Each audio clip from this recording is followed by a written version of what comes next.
So there's a big holiday on the horizon, and I decided to cook up a festive feast for the whole village. Now, since we're talking about a lot of meat, a simple cow or bull won't cut it. So I thought, why not go for a camel? You see, my grandfather used to raise camels, so I know a thing or two about picking the right one. I headed over to a local shepherd who had some special meat breed camels for sale, and he invited me to check out his herd. When I got there, I had to make a choice. The owner made one of the camels lie down so I could get a better look.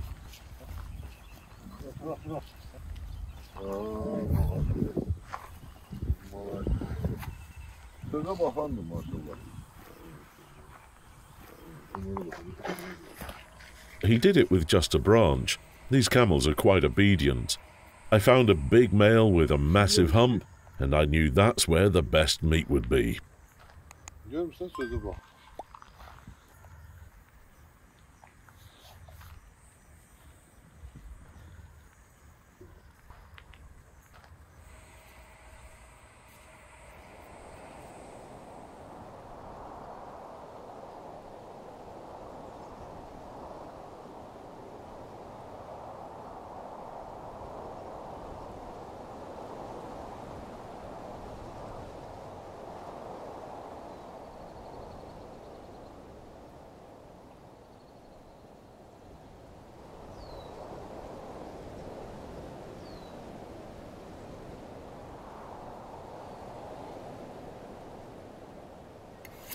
With the camel all set, I sharpened my knife to a razor's edge.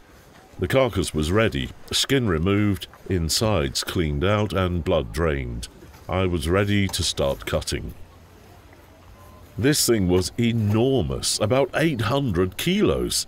I brought it back with a truck and even got a friend to lend me an excavator. Despite that, I needed some extra hands to tackle such a big animal. So I called in some specialists to help. Each of us had our own trusty knife, a butcher's prized possession. We started breaking the camel down into manageable pieces, big enough to carry to the cutting table. Now, once we removed the larger parts, like the legs, it was time to deal with the bones. For that, I needed an axe.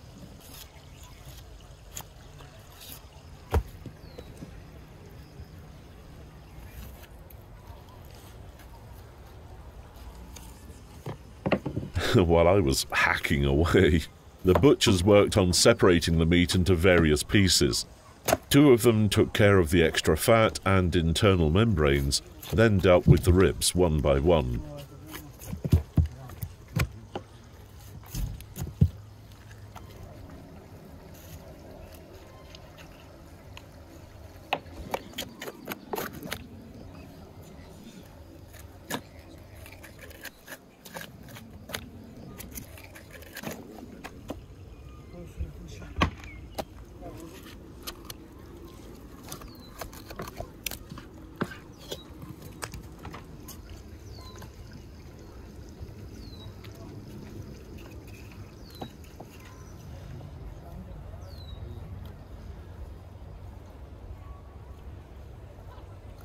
A couple of hours in, and we were only halfway through the camel.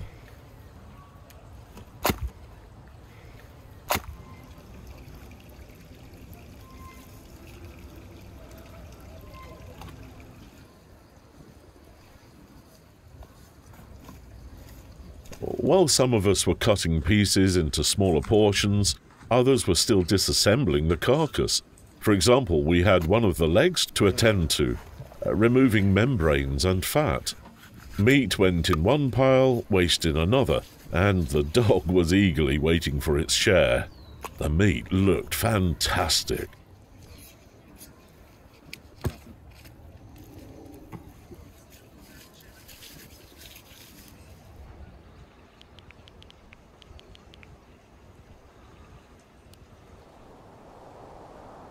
Now, it was time to deal with the humps, but I decided to keep those for later.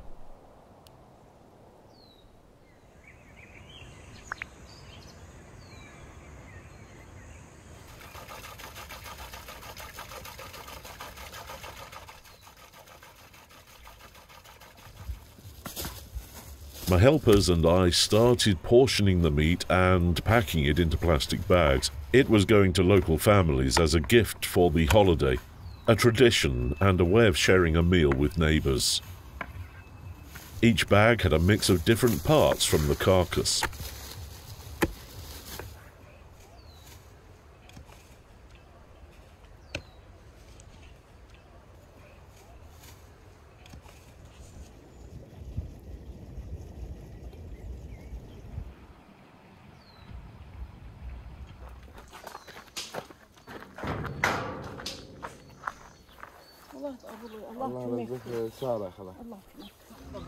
I personally delivered the meat to every household in the area.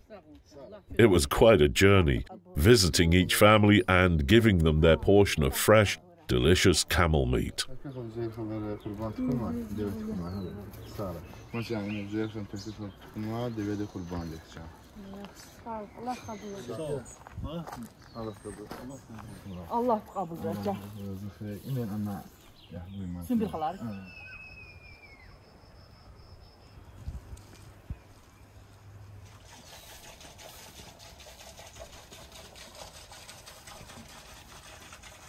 For myself, I saved the humps. I knew how to put them to good use, and I had plenty of time the next day. I started by cutting the fat part.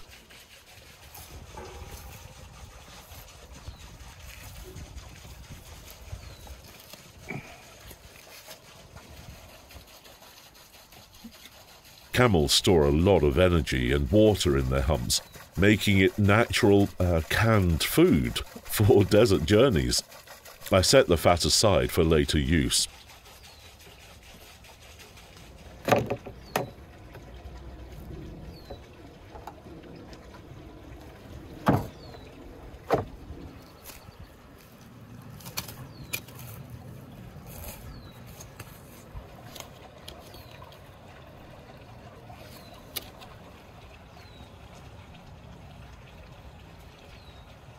I cut along the spine to create a long bar of meat, the tenderloin.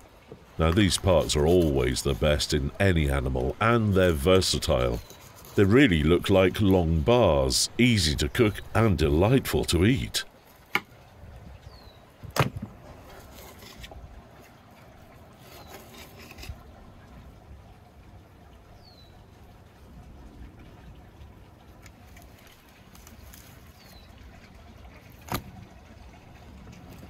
With the carcass clean of flesh, the cutting job was perfect. But the work wasn't done yet.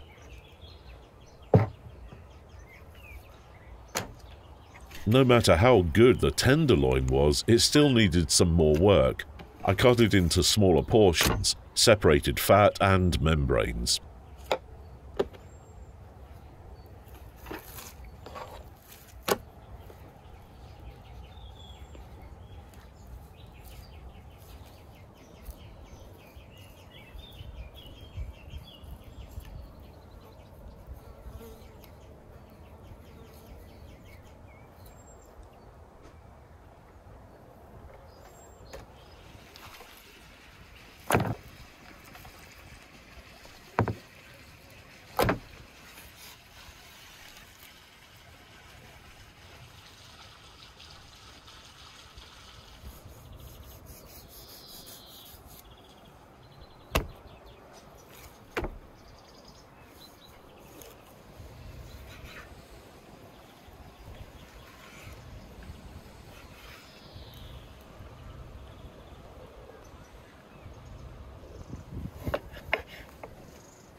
I moved on to the humps, focusing on the fat. Now I sliced it thinly and would later cube it.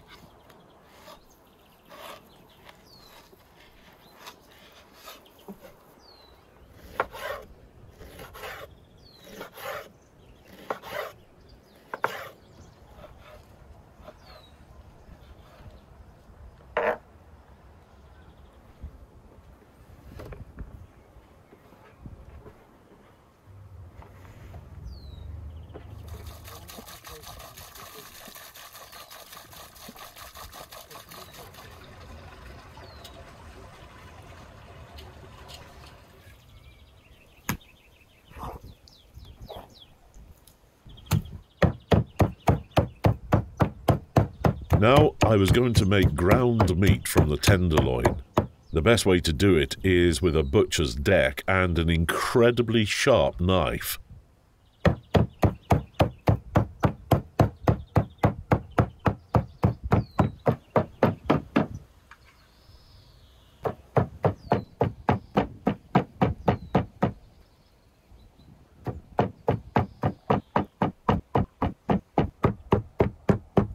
I chopped the meat into fine, small pieces as small as possible.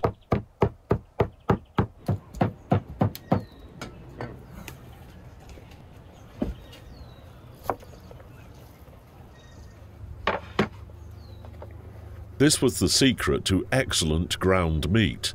Tiny pieces of both meat and fat. I added salt, ground black pepper and paprika to the pile. Then started mixing everything together. It took some effort to get the spices thoroughly mixed in.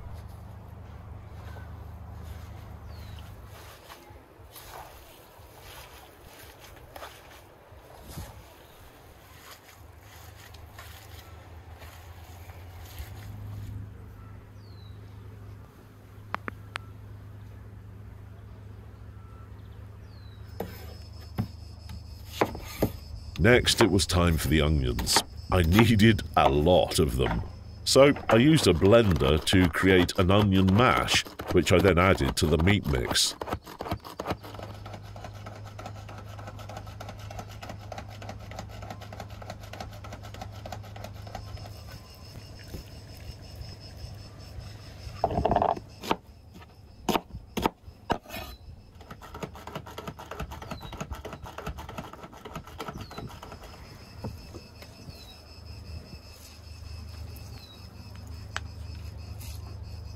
I pressed out the juice and added the onion mash to the mixture.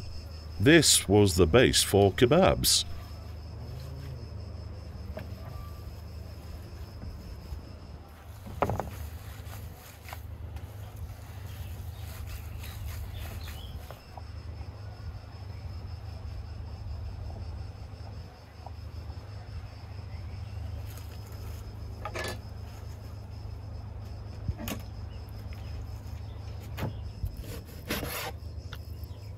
I started cutting the rest of the tenderloin for another dish, shish kebabs. The pieces were sizable so they wouldn't dry out on the grill.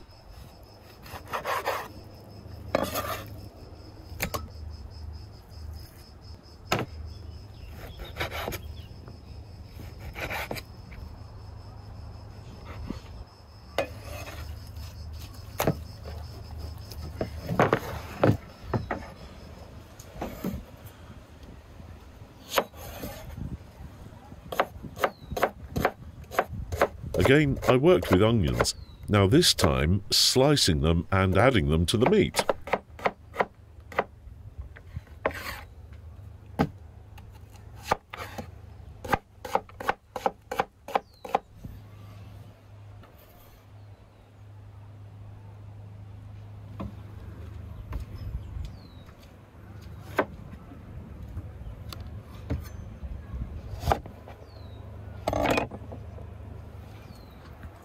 Some lemon juice and slices followed. Camel meat is a bit firmer than lamb or beef, so I needed a good sour marinade.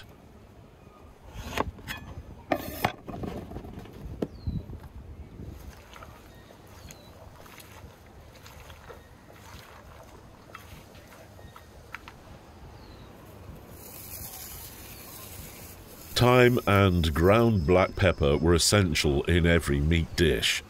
I mixed everything, massaging the meat and covering it with plastic wrap to let it soak in the flavours and soften slightly with the lemon.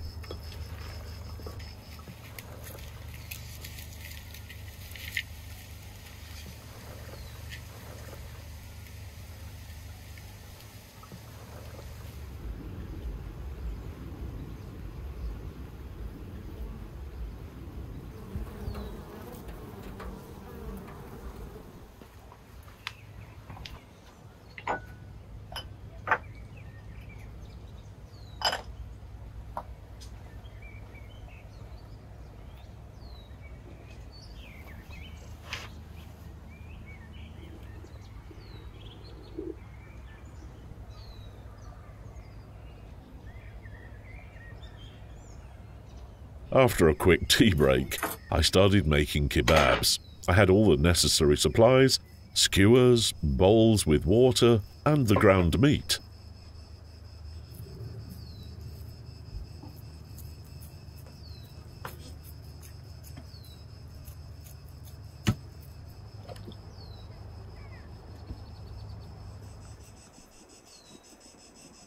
I shaped it into a sausage-like form, wrapping it around the skewer. I used water as a barrier to prevent the meat from sticking to my hands. Portion by portion, I added meat to create long and firm sausages, ensuring they wouldn't fall apart on the grill.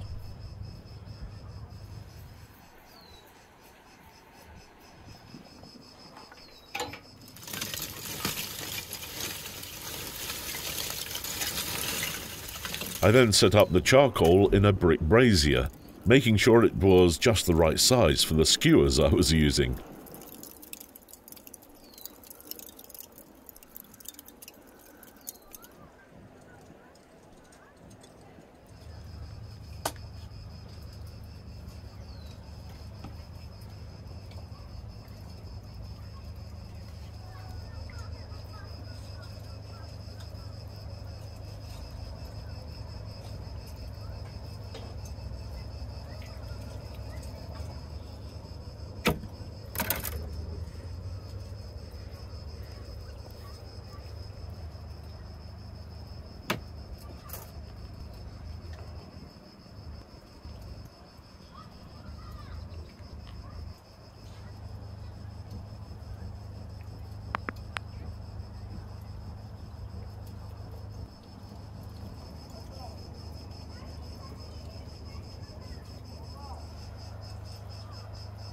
While the fire was getting ready, I finished making kebabs and started preparing the shishlik.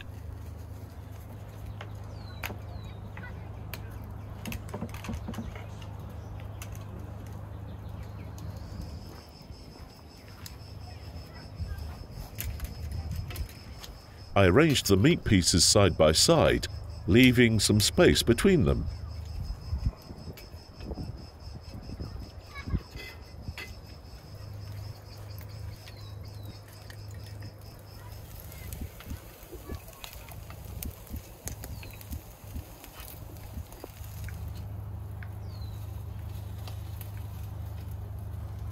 I also had some grilled tomatoes and green peppers on separate skewers. Now, everything was on the grill, and it would be ready in about 5 minutes.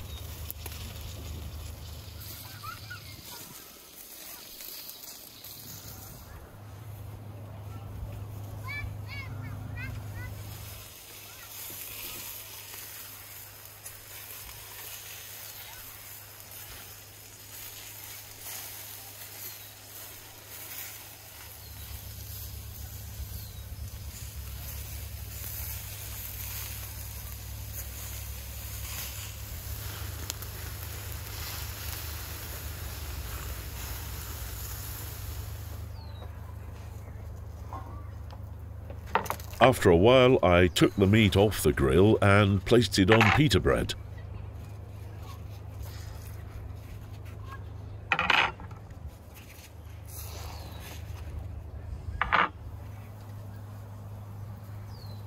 I handled the kebabs and shashlik with my hands, not a knife or fork, to keep all the juices inside and prevent them from spilling out.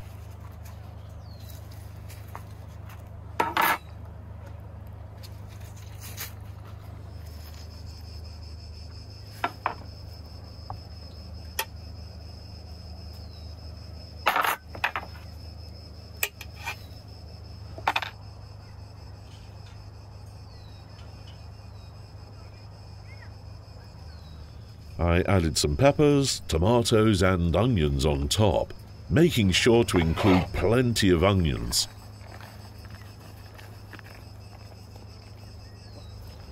İki taraftan var iki taraf.